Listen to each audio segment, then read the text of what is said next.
My job does empower me because obviously the experience that I've had as a patient all my life, I've got a great understanding of how that patient feels.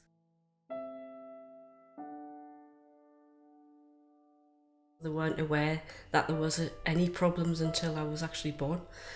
The midwife actually wrapped me in a blanket and just showed me from the bottom of the bed and just like lifted me up and said, "There's your baby," and then I was whisked away.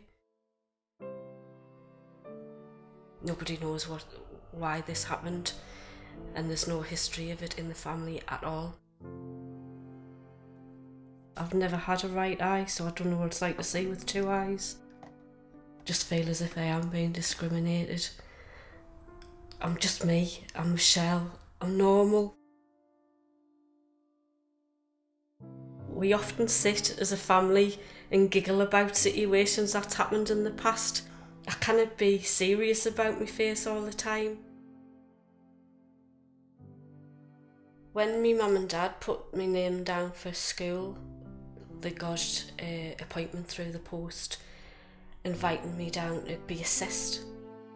After the assessment, the doctors actually said, "We can call your child normal now." My mum was quite upset about this and replied to their remark by saying, "I've never called my daughter anything other than normal." I have had my eyes tested regularly all my life, so I'm quite shocked how this has just come about now when I'm 48-year-old and had my eyes tested all the time. After the tests was performed, the opticians actually did say to me, "I can't believe you drove for 30 years if your eyesight's been like this." I can actually read the Snell board virtually to the very bottom. I can read a number plate from wherever requirement it is. I've proved that. I've been driving for 30 years, I passed a test. I haven't had any accidents that's been my fault.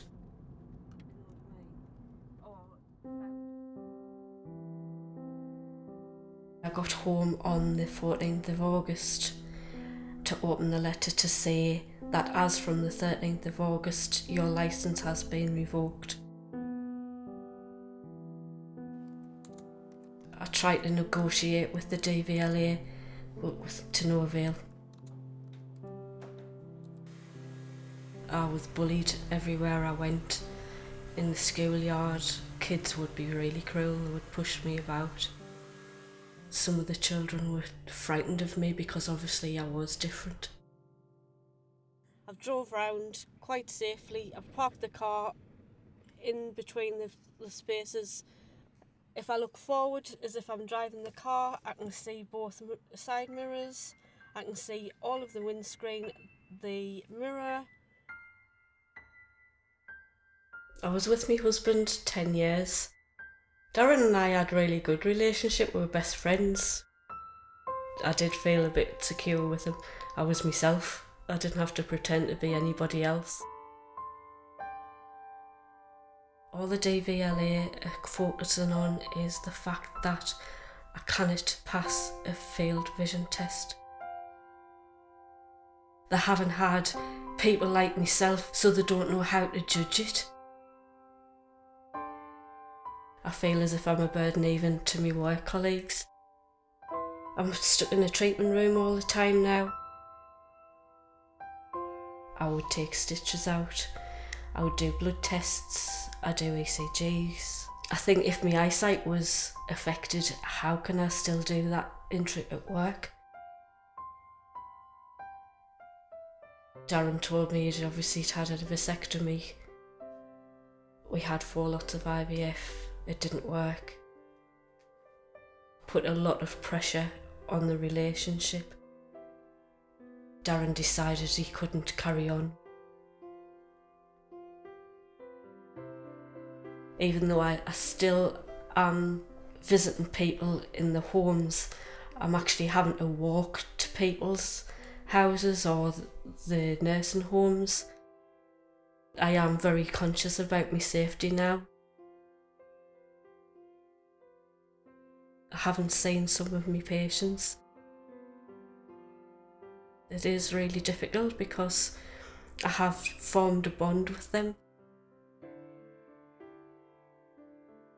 I would drive to work, it would take me 10-15 minutes to get to work. Now I've got to get on the bus to work, which takes 45 minutes.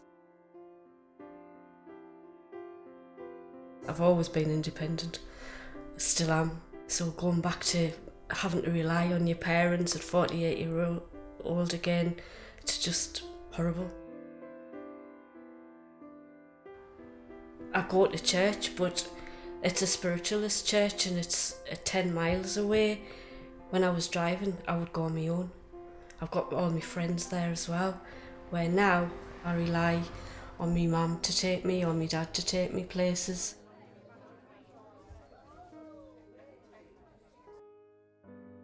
Every day I've got to encounter people staring at me, commenting about me. It's just like a domino effect of not having a driving licence anymore.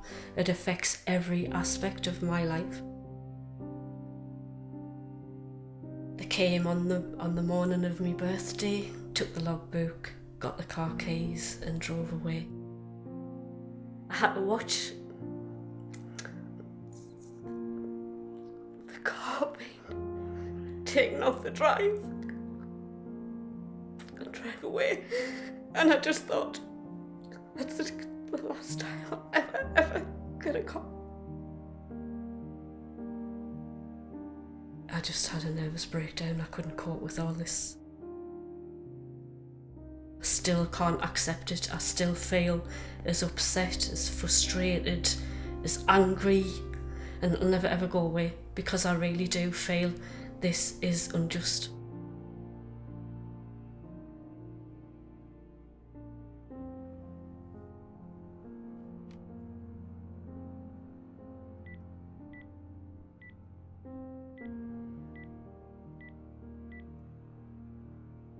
Hi, Ms. Willis. Thanks. I'm so sorry about the wait there. That's fine. I've been trying to get through to the support team here to try and get this checked over for you. Yes. Unfortunately, there's no one available for me to get in touch, and I can't phone through to our processing teams because they finished at 4:30. Right. But what I would suggest doing, if you get your consultant or doctor to actually phone and speak to one of our doctors directly, they can actually discuss the case in far more depth with our doctors. Right.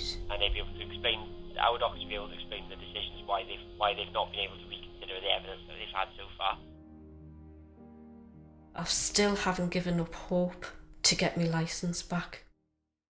I feel as if I've had to prove myself all my life. My mum and dad had to do it for me when I was a child. Now I just feel I'm still having to prove myself. Nobody's invincible. Nobody's at no risk at all. I don't need admiration, I don't want sympathy, I don't want anything, I just want to live my life.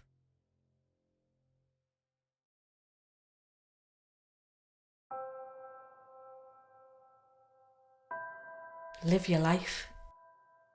Don't let anything stop you, let anything get in your way. You're you, and just be proud of who you are.